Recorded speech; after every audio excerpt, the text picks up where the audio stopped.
नमस्कार दर्शको. उजनी धरणाची थोडी उशिरा अपडेट आपण घेत आहोत का तर वीरची आणि उजनीची आवक हे आपण आता पाहणार आहोत आणि वीरमधून आणि उजनीतून एकूण विसर्ग किती सोडलाय हे सुद्धा आपण आता पाहणार आहोत. संगममध्ये किती विसर्ग येत आहे तेही पाहणार आहोत. त्या अगोदर आपण चॅनेलला सबस्क्राईब केले नसेल तर सबस्क्राईब करा व एक लाईक करा. सबस्क्राईब आणि लाईक करण्यासाठी कोणताही चार्ज नसतो. तुम्ही जर लाईक केलं तर बातम्या इतर ठिकाणी शेअर होतात, कारण आपला चॅनल हा मॉनिटायझेशन 13 तारखेला झालेला आहे तुमच्या सर्वांच्या सहकार्यानं. त्यामुळे तिथे एक हाईप म्हणून चिन्ह येतं. हाईपला पॉईंट मिळतात. पॉईंट मिळाला की चॅनल पुढं आणखीन बातमी पाठवू शकतो, हे सांगण्याचा उद्देश. तर उजनी धरण असो अथवा पुणे जिल्ह्यातील अनेक धरणं जवळपास पावसाळा जसा सुरू झाला, मान्सूनपूर्व पाऊस म्हणू आपण, त्यावेळेसपासून भरू लागली होती. ऑगस्टपर्यंत, आत्ताच्या 24 ऑगस्टपर्यंत अनेक धरणे जवळपास पूर्ण क्षमतेने भरली. राज्यभरात जवळपास पावसाने हाहाकार घातला.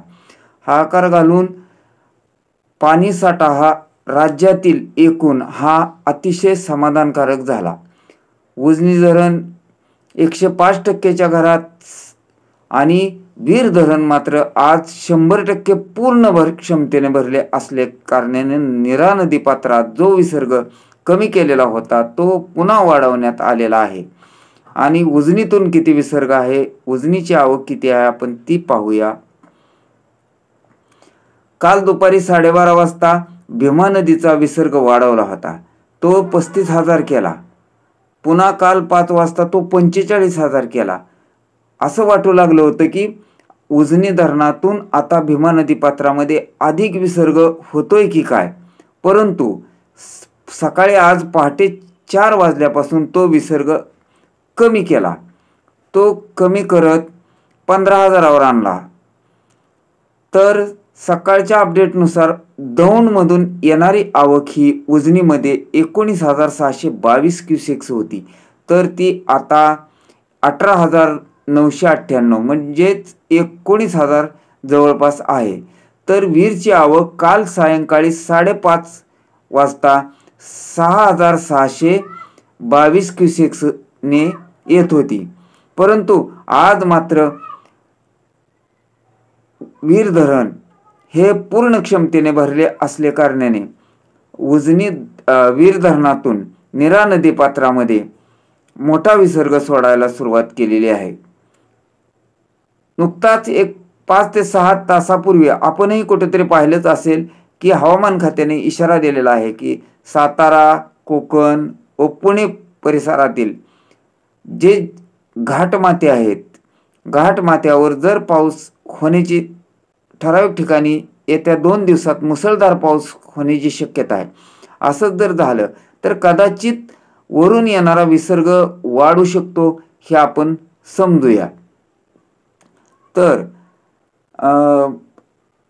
वीर धरण 100% भरल्याने आज सकाळी 8:30 वाजल्यापासून तो विसर्ग पुन्हा वाढवला.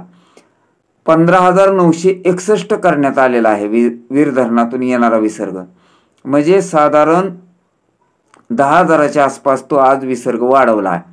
तर नीरा नदीकाठच्या लोकांनी सावधानता बाळगावी असेही फलटण वीर धरण प्रशासनाने, व्यवस्थापन प्रशासनाने कळवलेले आहे. तसेच उजनी धरणाची आज प्राप्त झालेली सायंकाळी 7ची अपडेट अशी होती की सिनामाडा योजनेतून उजनीच्या सिनामाडा योजनेतून 180 क्युसेकचा विसर्ग सध्या सुरू आहे. तर दहेगाव उपसा सिंचन योजनेतून 60 क्युसेकचा, तर वीज निर्मितीसाठी 1600 क्युसेकचा बोगदा पूर्णपणे बंद करण्यात आलेला आहे. तर कॅनॉल 500चा 700 झाला होता, 700चा 900 करण्यात आलेला होता सकाळपर्यंत. तर तो आता कॅनलचं पाणी, मेन कॅनलचं 1200 क्युसेक्स करण्यात आलेलं आहे. तर उजनी धरण आत्ताच्या अपडेटनुसार 104.57% भरलेले आहे. एकूण पाणीसाठा हा उजनी धरणामध्ये सध्या 119.68 TMC झालेला आहे. तर यातील उपयुक्त पाणीसाठा हा 55.02 TMC आहे. भीमा नदी पात्रामध्ये उजनी धरणातून सध्या अजूनही 15,000 क्युसेकचा विसर्ग आहे.